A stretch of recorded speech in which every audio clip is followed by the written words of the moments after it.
السلام عليكم ورحمة الله وبركاته. اللهم صل وسلم وبارك على سيدنا محمد وعلى آله وصحبه وسلم. ازيكم عاملين ايه؟ يا رب تكونوا في أتم صحة وأحسن حال. كل سنة وحضراتكم طيبين، والنهاردة يوم جديد وفطار جديد، وهنعمل حاجة حلوة برضو معانا سهلة واقتصادية وبسيطة ومن البيت ومش هتكلفك أي حاجة، وهنقدم مع بعض الفطار الجامد بتاعنا ده، وكله ان شاء الله باذن الله هيعجبك وهينور رضاكي باذن الله وهيشرفك لو عندك اي عزومه. يعني دي هتبقى فكره كده لعزومه، وممكن تضيفي حاجات وممكن تنقصي حاجات، ده انتي وراحتك. بس لو اول مره تشوفيني ما تنسيش تضغطي كلمه اشتراك، تدوسي على كلمة اشتراك اللي في الجنب دي، وتدوسي على كلمة الكل علشان كل لما انزل وصفة ينزل لك كل جديد. ويا ريت لو تدعي لي دعوة حلوة كده يبقى ليكي اضعاف اضعافها ان شاء الله. ودوسي لايك بقى كده، ويلا نشوف عملنا الحاجات دي ازاي. بس قبل اي حاجة كده نصلي على النبي ونقول اللهم صل وسلم وبارك على سيدنا محمد وعلى اله وصحبه وسلم. لما يكون عندك عزومه زي كده، اول حاجه تبداي بيها الحاجه الحلوه، يعني الحلو تبداي تعمليه وتركنيه على جنب وتبداي تعملي في الحاجات التانية. النهارده ان شاء الله هنعمل رموش الست او عيون الشهد زي ما بتسميها. هنحط الاول الشربات بتاعها، هيبقى كوبايتين سكر وكوبايتين ميه وعصره ليمونه وكيس فانيليا، وهنقلبهم على البارد وهنرفعهم على النار. ده كده الشربات بتاعها، وبياخد من 5 ل7 دقايق، وبيكون خفيف ما يكونش تقيل معاكي، علشان خاطر هي بتتعامل معاملة البسبوسة بالظبط، عشان طبعا فيها دقيق سميد. هنقول ان شاء الله كل اسرارها وطرق نجاحها باذن الله معانا في الفيديو. كده خلاص عملنا الشربات، يعتبر كده خلاص. هنقلبه كده عشان السكر ده ما يكرملش معاكي وهو على النار اهو. حاولي تقلبيه شويه قبل ما تحطيه على البوتاجاز. كده خلاص حطيناه كده، خلاص الشربات يعتبر خلص. هنبدأ بقى نشتغل فيها. هنقول مقاديرها: دي كوباية الا ربع من السمنة على زيت، يعني ربع كوباية زيت ونص كوباية سمنة. تقدري تضيفي زبدة وتقدري تحطي سمنة بلدي اللي يعجبك خالص، ده موجود وده موجود، والاتنين بيدوا نتيجة حلوة جدا جدا. ومعانا هنا كوبايتين دقيق، ومعانا نص كوباية سكر ونص كوباية دقيق سميد، وبيضتين هناخد منهم بيضة وبياض بيضة، وصفار البيضة هنشيله، ونص معلقة صغيرة بيكنج باودر، وكيس فانيليا. هنقول برضو المقادير مع بعض كده واحنا شغالين مع بعض بأمر الله. كده ضفنا السمنة اهي، وهنفكها كده بالمضرب بتاع اليدوي عادي جدا، وممكن تعمليها بمعلقة او بايديكي. وده نص كده معلقة، نص كوباية سكر بودرة. طب ليه ما حطيناش سكر اللي هو الحبيبات؟ هيكرمل معاكي وهينشفها وهتبقى مش حلوة خالص. هنفضل نعمل فيها بالمضرب كده لحد لما لونها يفتح معاكي شوية زي ما انت شايفة كده، حوالي 3 دقايق بس مش كتير اهو. هنضيف البيضة والبيضة الكاملة، ده بيض بلدي. يبقى ضفنا ايه؟ كوباية الا ربع من السمنة، عليهم نص كوباية من السكر، وعليهم 2 بيضة شايلين الصفار بتاعها هنبقى ندهن بيه الوش في الاخر. وهنضيف كمان كيس الفانيليا. بصي بالمضرب كده اهو، وتفضلي تدوبي في بصي ما شاء الله البيض عشان بلدي لونه حلو جدا جدا. هتقلبيها بالمضرب زي ما انت شايفة كده. وزي ما قلتلك رموش الست دي او عيون الشهد دي بتبقى من الحلويات الحلوة جدا جدا، حلويات شرقية، بس لازم نعملها بنتيجة، يعني اللي يدوقها عندك او اللي يشوفها ما يصدقش ان انت اللي عاملاها. لازم اقولك على كل حاجة كده تعمليها ان شاء الله باذن الله، هتعمليها تبقى احلى من بره بكتير كمان ان شاء الله. كده هنضيف معانا نص كوباية الدقيق السميد او دقيق البسبوسة، ده نص كوباية، ده من عند العطار بيتجاب سايب كده.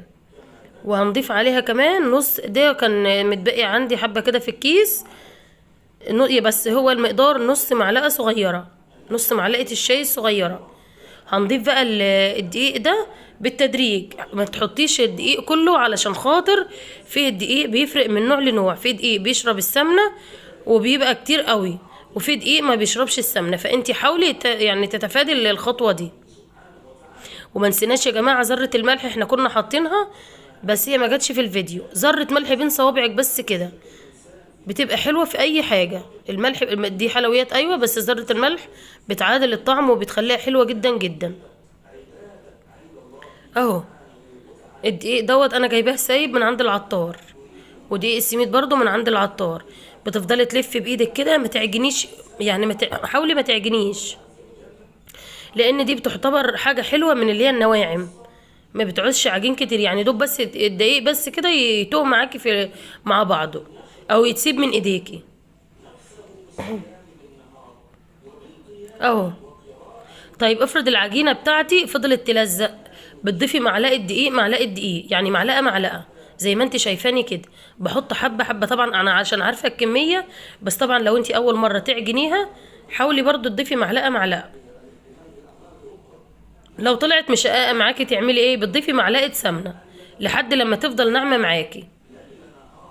يعني لو شققت معاكي بتضيفي معلقه سمنه، برضو معلقه معلقه. لو بصي اهي كده، لا لسه تحطي عليها حبه لانها لسه بتلزق في ايديك. لازم العجينه دي تسيب من ايدك وفي نفس الوقت بتكون ناعمه، يعني ما تبقاش يعني تحاولي تكوريها زي الغريبه كده اهو، ما تكونش مشققه معاكي كده. خلاص العجينه ناجحه وما شاء الله. بصي اهي، ولا شققت ولا اي حاجه. بصي جميله ازاي، هي كده حلو. بصي ما شاء الله، حتى بتاخد الوضع بتاعها ازاي حلو يعني اهي.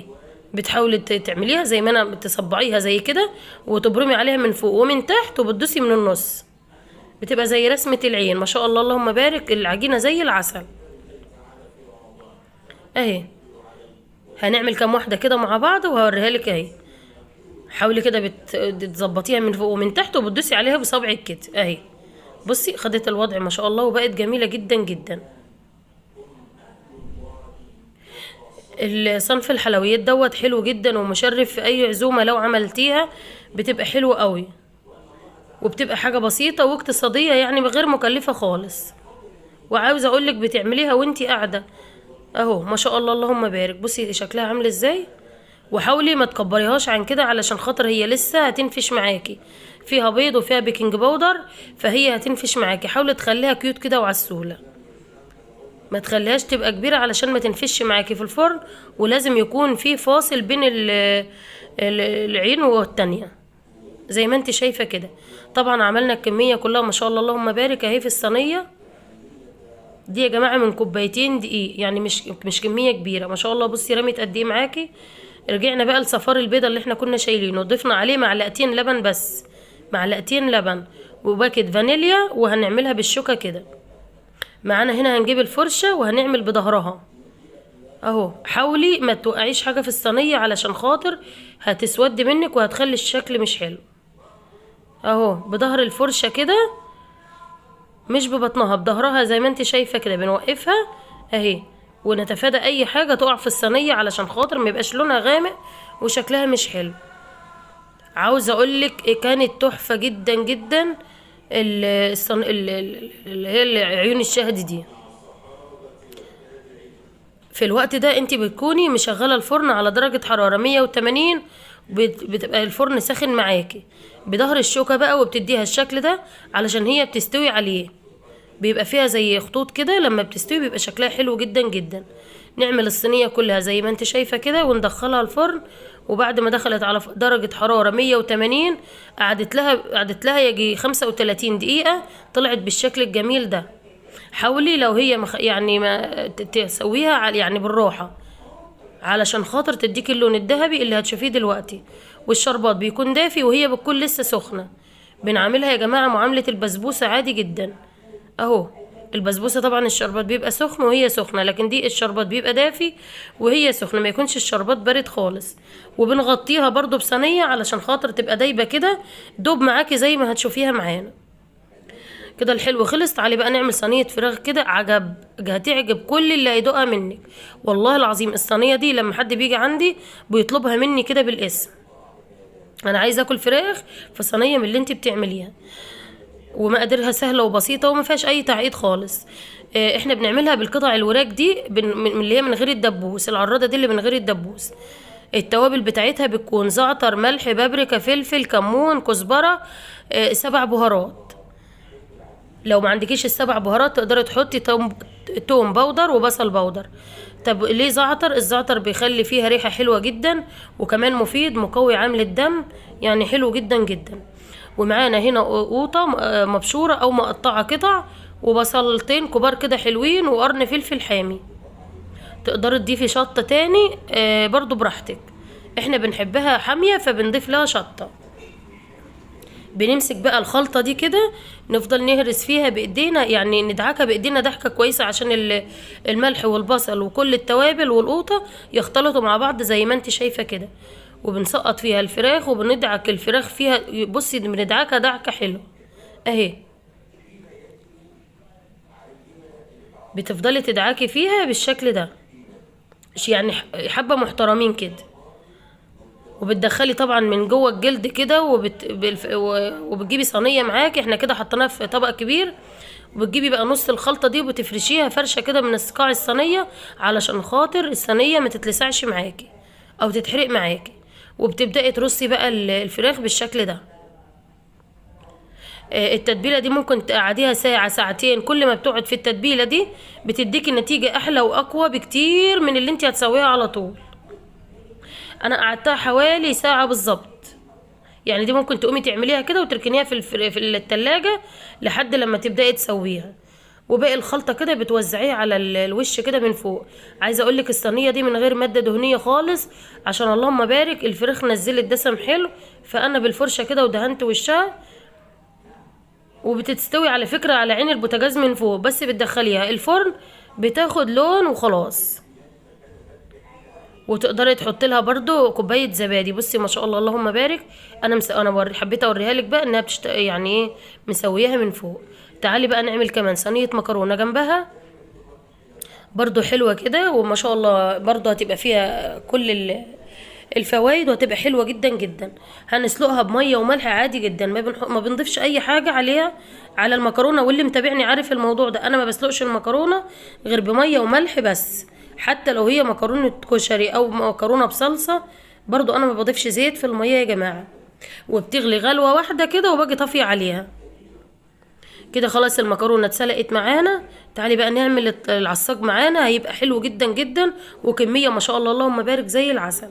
حاولي تكتري البصل في العصاج، بيرمي معاكي كميه حلوه وقيمه غذائيه عاليه وفايده كمان في نفس الوقت. بتدبلي البصله زي ما انت شايفاها كده، واوعي تضيفي ملح في المرحله بتاع البصله دي.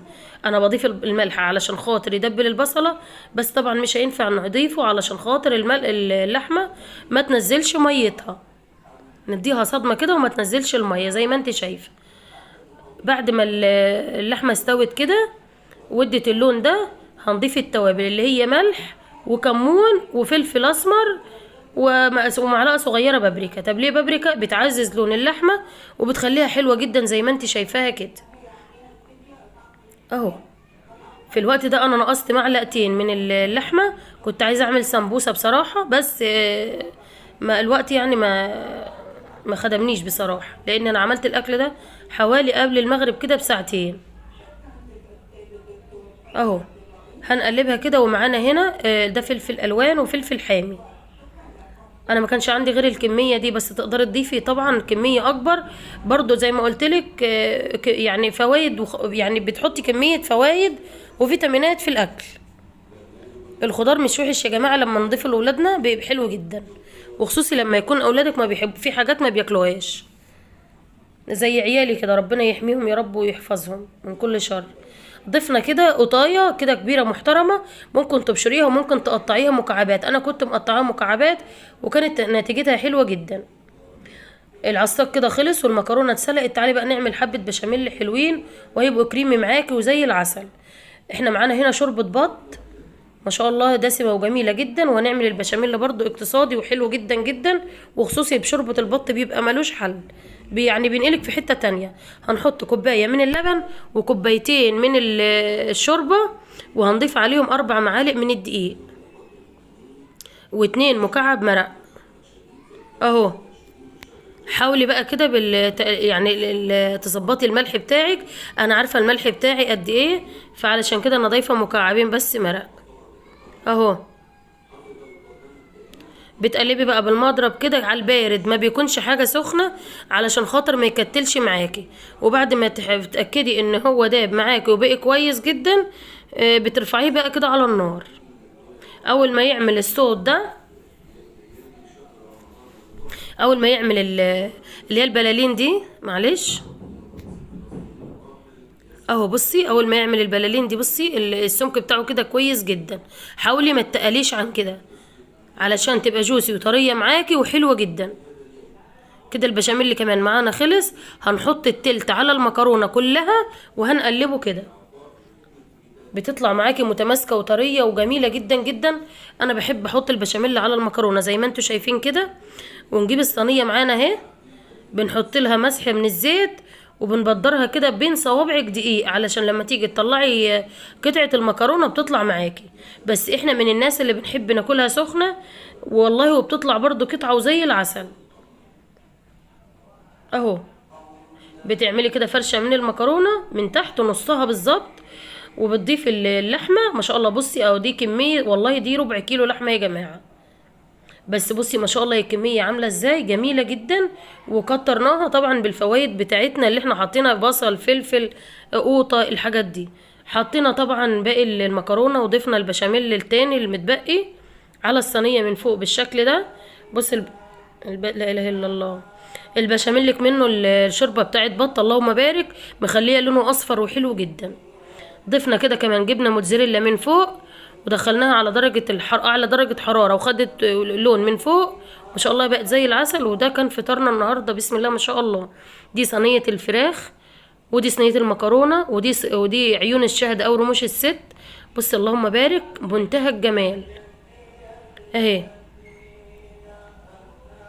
ده الزيتون، ودي كمان كنت عامله لسان عصفور، ودي ملوخيه ناشفه اهو بسم الله ما شاء الله. وده كمان بلح، وعملنا تمر. ودي كانت عندي بواقي بط، بس ولادي ربنا يحميهم يا رب ويهديهم، مالهمش هم ما بيحبوش غير الفراخ البيضة. ربنا يصلح حالهم ويبارك لي فيهم يا رب، ويكر عيني بيهم دايما، ويجعلهم برين بيا انا وابوهم وانتوا يا رب، اللهم امين. ده كان فطارنا النهارده، يا رب يكون عجبكم وخدتوا منه حتى لو فكرة بسيطة. بالله عليكم ادعوا لي دعوة حلوة كده بظهر الغيب، يمكن تكونوا اقرب الى الله مني، ولكم اضعاف اضعاف الدعوة ان شاء الله. بصي بقى السوا بتاعها جميل ازاي، بسم الله ما شاء الله. يعني هي مش محتاجة ان انا اقولك عاملة ازاي. بصي شكلها اللهم بارك. وكمان لما بتيجي تقطعيها بصي، عشان بصور بايد والايد التانية بعمل بيها، اللهم بارك، دايبة وزي العسل. انا مش عايزة احلف، فعلا فعلا جربي الطريقة دي وهتشرفك في اي عزومة ان شاء الله. يلا اشتركي بقى في القناة وفعلي زرار الجرس على الكل، وما تنسينيش في لايك. وبالله عليكي ادعي لي دعوة حلوة بظهر الغيب. واشوفكم على خير، سلام عليكم.